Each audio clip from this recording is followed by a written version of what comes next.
Hai, Assalamualaikum. Anda sedang menonton Sekilas Fakta 6 April 2023 bersama saya, Pia Enadia.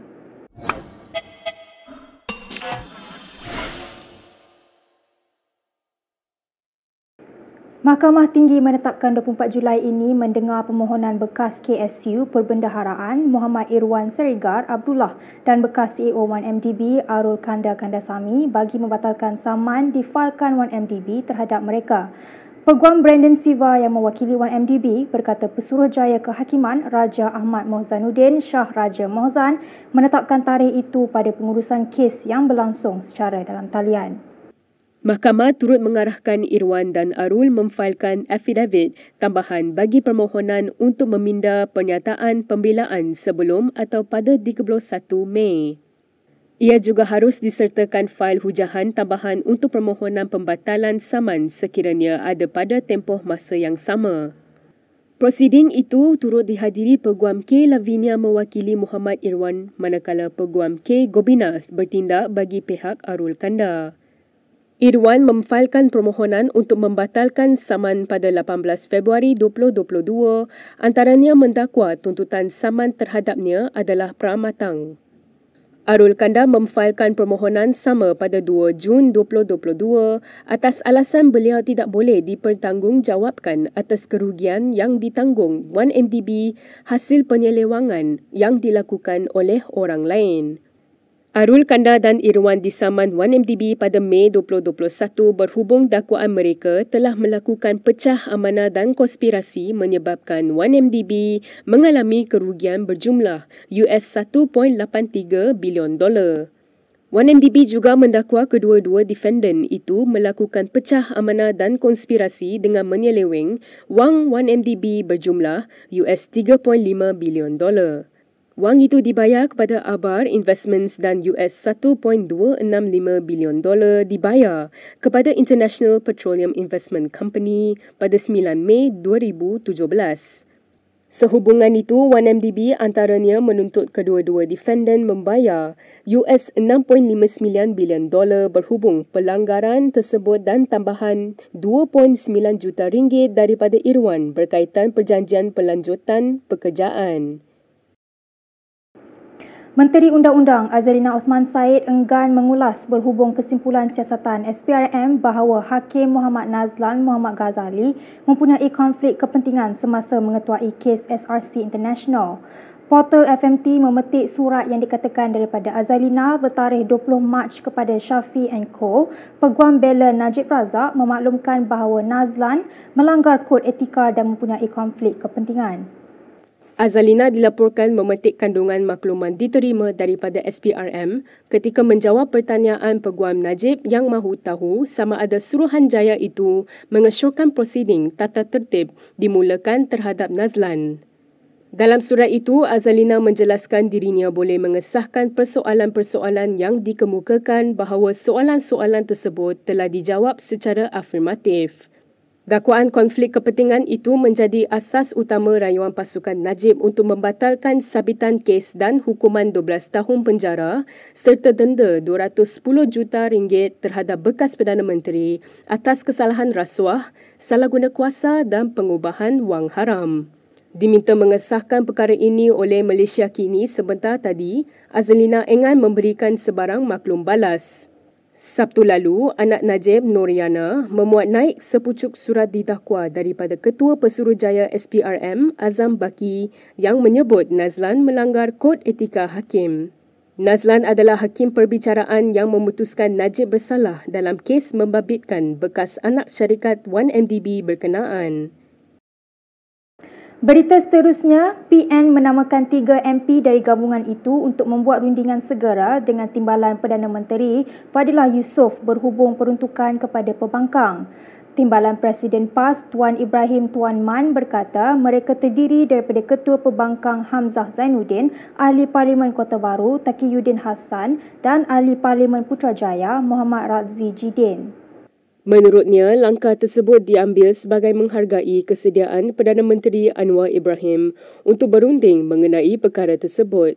Dan kita menyambut baik kenyataan beliau dan kita nak tengok bukti lah.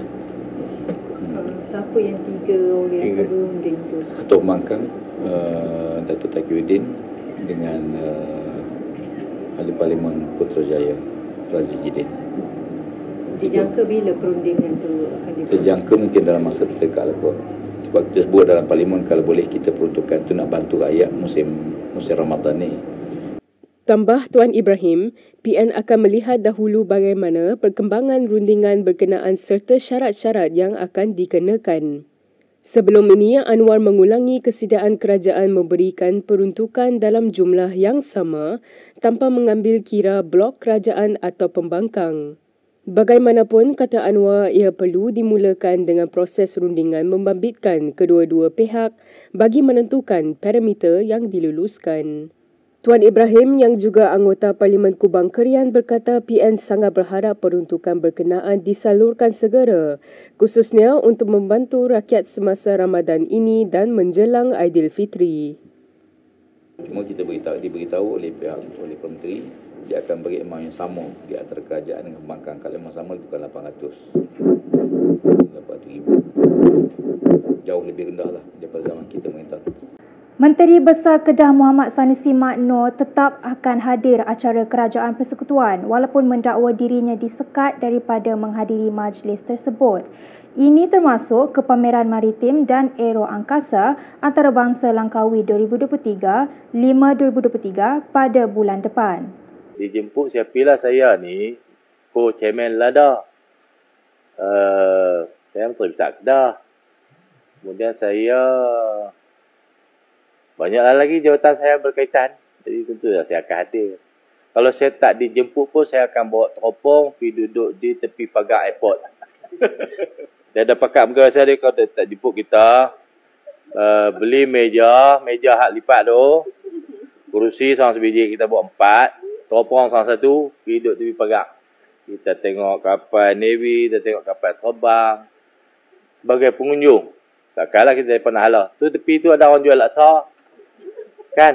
Hujung airport tu. Pergi duduk situ lah. Bawa meja sendiri. Kalau mereka tak jemput. Ya. Kalau mereka tak jemput, saya akan buat dan saya akan takat gambar. Saya akan hantar kat you. Saya pegang teropong. Ya. Kalau tak dijemput, akan hadir sebagai pengunjung. Saya akan hadir. Betul. Sebab hotel saya tempah dah. Pasal program itu besar. Kalau tempah lambat, hotel tak ada. Jadi, pegawai saya dah tempah berbulan-bulan dulu. Hotel, bilik, kenderaan, motor, polis, apa semua. Ada jabatan-jabatan tak ada kenderaan pun kita bagi semua. Kereta di Tanah Besar ni bawa ke sana. Masuklah kereta MB tu. Jadi, kalau saya tak boleh naik, saya offer lah siapa menteri mana nak pakai, ambil lah kereta tu. Kita pengunjung duduk tepi laksa tu tengok. Kan? Boleh lah, saya boleh buat tau. Lebih pada tu saya boleh buat. Saya boleh. Try tak jemput tengok. Kita ke berita seterusnya. Pemandu teksi yang mendakwa berjalan dari Skudai sehingga ke Istana Negara selama kurang dari seminggu baru-baru ini menceritakan pengalamannya malam tadi. Melalui hantaran video, Nur Azlan Ismail menjelaskan jadual hidupnya tidak teratur sepanjang perjalanan tersebut, malah ada ketika tertentu langsung tidak tidur. Tidur saya tak tentu. Saya pun ikut kudrat saya. Kadang-kadang sampai 2 hari pun saya tak tidur. Tapi dari segi tenaga tu, saya pun Alhamdulillah. Dengan langkah saya penuh dengan selawat, zikir. Mungkin satu kelebihan yang Allah bagi. Tidur saya mana-mana, saya tidur bersepah. Mana saya penat, agak letih, saya tidur. Saya sambung jalan. Ada sekali tu dengan basah hujan tu pernah juga saya tidur kat tepi divider tu di atas rumput. Itu yang paling terkesan lah. Namun begitu, Nur Azlan yang berusia 49 tahun mempunyai cara tersendiri untuk mengatasi isu tersebut dan menganggap ia sebagai suatu kelebihan yang dikurniakan Tuhan. Nur Azlan menarik perhatian ramai apabila mendakwa berjalan dari Johor ke Kuala Lumpur sebagai usaha menarik perhatian kerajaan bagi membenarkan pengeluaran dana KWSP secara bersasar. Di hadapan Istana Negara, Nur Azlan kemudian secara kebetulan bertemu dengan Ahli Parlimen Tasik Gelugur Wan Saiful Wan Jan yang hadir bersama beberapa NGO untuk menyerahkan memorandum kepada Yang di-Pertuan Agong dalam isu yang sama. Menurut Nur Azlan dalam video malam tadi, dia menempuh jarak perjalanan sejauh kira-kira 312 km dari Plaza Tol Skudai dengan memakan masa 6 hari iaitu antara 28 Mac hingga 3 April. So, sampai di KL pukul berapa? Jam 4 lebih hingga jam 5. Saya pun tak berapa pasti, tapi itulah antara 4 lebih hingga 5 pagi. 3 hari bulan. Berapa hari bulan? 3 hari bulan. Dalam perkembangan yang lain, Bersatu akan mengetahui pada 17 Mei ini mengenai permohonan di mahkamah untuk memulakan cabaran undang-undang. Ia bagi membatalkan pembukuan 2 akaun Bank Bersatu dan menarik balik larangan perjalanan ke atas pasport presidennya Muhyiddin Yassin. Mahkamah Tinggi Kuala Lumpur hari ini memberi kebenaran kepada parti pembangkang itu bagi meneruskan semakan kehakiman untuk membatalkan keputusan SPRM serta Jabatan Imigresen. Hakim Ahmad Kamal Muhammad Syahid sebelum ini mendengar hujahan lisan daripada Peguam Bersatu Rosli Dahlan serta Peguam Kanan Persekutuan Syamsul Bol Hassan yang mewakili kerajaan. Sekiranya Bersatu mendapat kebenaran, mahkamah kemudiannya akan menetapkan tarikh berasingan untuk mendengar hujahan daripada pihak lawan mengenai merit semakan kehakiman berkenaan. Pada 8 Mac, Bersatu memfailkan tindakan undang-undang untuk mencabar keputusan SPRM membeku 2 akaun banknya serta keputusan pihak imigresen menyenerai hitam bekas Perdana Menteri Muhyiddin. Menurut salinan afidavit menyokong semakan kehakiman, Setiausaha Eksekutif Bersatu Muhammad Suhaimi Yahya berhujah bahawa pembekuan akaun itu sebahagian konspirasi jahat kerajaan perpaduan yang dipimpin oleh Perdana Menteri Anwar Ibrahim dan timbalannya Ahmad Zahid Hamidi. Menerusi afidavit berasingan untuk menyokong cabaran terhadap larangan perjalanan pula, Muhyiddin berhujah bahawa dakwaan palsu yang dilemparkan terhadap Bersatu serta dirinya dan ahli keluarganya didorong niat memupuk kebencian dan kemarahan orang ramai terhadapnya serta memudahkan untuk memusnahkan Bersatu. Berikut beberapa lagi ringkasan berita untuk hari ini.